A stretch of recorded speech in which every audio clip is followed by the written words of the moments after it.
ఇటీవల నటుడు శివాజీ దండోరా మూవీ ప్రీ రిలీజ్ ఈవెంట్లో మహిళల వస్త్రధారణపై చేసిన కామెంట్స్కి అనసూయ రియాక్ట్ అయిన విధానంతో సోషల్ మీడియాలో శివాజీ వర్సెస్ అనసూయ అనేంతగా పెద్ద యుద్ధమే జరిగింది.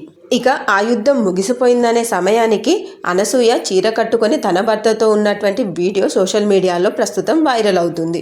ఇక ఈ వీడియోకి సంబంధించి ఒక న్యూస్ ఛానల్ శివాజీ దెబ్బకు చీర కట్టుకున్న అనసూయ అని పోస్ట్ చేసింది. ఇక దీనికి స్పందించిన అనసూయ తప్పు శివాజీ సృష్టించిన చీర అనే వస్త్రాన్ని ధరించి తిరుగుతున్న అనసూయ అని కదా ఉండాలి హెడ్డింగు.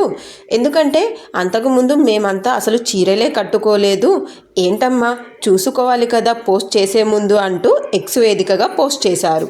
అయితే ఈ పోస్టుకు సంబంధించి కామెంట్ సెక్షన్కి లాక్ వేయడంతో నెటిజన్లకు స్పందించే అవకాశం అయితే లేకుండా పోయింది.